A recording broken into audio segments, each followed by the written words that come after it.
Release what no longer serves you is one of the most best gifts that you can give yourself. FYI, this means that you might get your feelings a little hurt, but it's okay. You're going to have to decide. There's no scenario where life is just going to be blissful. You're going to make some boundaries. You're going to disconnect for some people and everybody's going to feel great. It's not going to work that way. I don't care if it's a best friend. I don't care if it's a parental figure. I don't care if it's an adult child. If something is not serving you, you've got to release it. The problem you have of releasing it is going to go into low self-esteem, right? It is contributed to low self-esteem for sure, right? And falling in love with an idea of how you wanted it to be. Worse yet is, let's say it's like a relationship. You start dating somebody. And, in the beginning, it's honeymoon phase. People are love bombing you. My God, you're amazing. I'm so thoughtful. And then over a period of time, life happens, right? Life happens because life happens. And now they're no longer that person because they didn't come out the box trying to be authentic, right? They were trying to do too much, or it's not sustainable, right? Everybody's going to have their flaws. Everybody's going to have their days. And so now suddenly you go, well, but if they could just go back to how it was, it's not going to happen. I'm not saying people can't do it. Stop glorifying and fantasizing on a relationship in which you want to have with somebody, because that's going to be really hard for you to let go of something that doesn't serve you, because it can be a parent. It can be a spouse. It can be an adult child. It can be a best friend. Anything that isn't serving you, FYI, you're not going to like this, but it's facts. You're not serving them either. You are not serving them either. So you're doing you both a favor. If one of you has to be the one to exit the situation, let it be you, all right? It's going to be one of you, all right? But that's going to be really, really important, because you have to understand, if something's toxic to you, you're toxic to that. It's how yin and yang works. You can sit there and blame everybody else under the sun. If you're not in alignment with somebody, if they're not in alignment with you, you're not in alignment with them. So while you're too worried about, I don't want to hurt this person, you're already hurting that person, right? In many ways, because if you're not there authentically, or you're trying to change it, or you're trying to get them to see your side of the story, or you're trying to get your point across, you're trying to do all of these things, that's going to be problematic.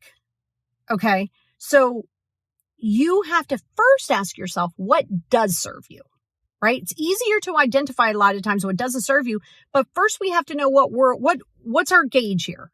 What's our standard? What's our gauge? Okay. So our gauge is what serves.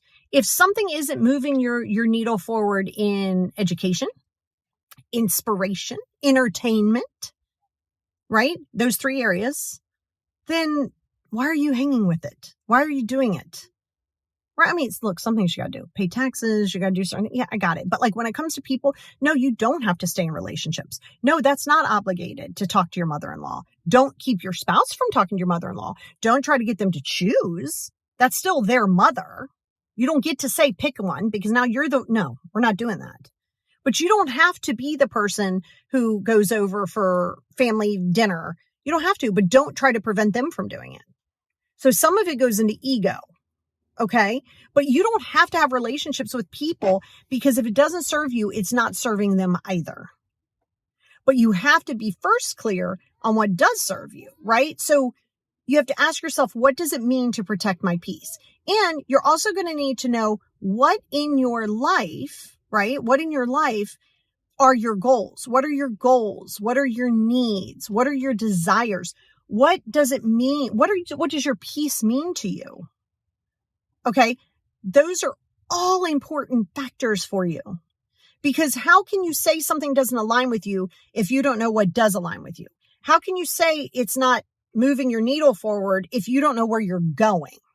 See, the frustrating part for you a lot of times is you keep thinking that it's everybody else that's just not serving you. It may be you that's not serving you.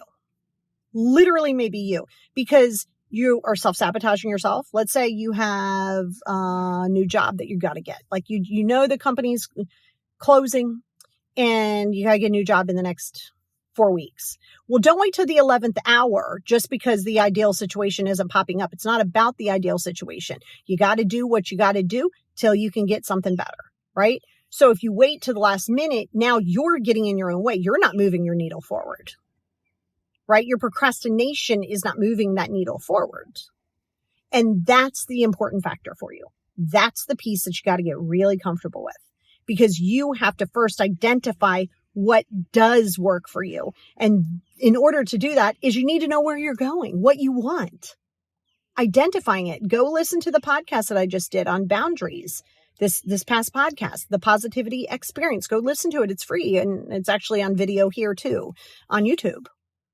But it's imperative that you do that. So I want you to do something and say, what are my goals? What are my desires? What kind of peace? What does peace mean to me? And don't just say peace. What does it mean? How does it feel? Make sure that it's not you expecting other people to just make you feel good. Like, what is it? Then look around you and say, are the things and people I surround myself with, is it moving the needle in a forward direction to help me get to where I want to get? And if it isn't, then yes, you're wasting energy trying to keep something in your space or someone in your space that is not serving your best and highest good. So that's a good place for you to start.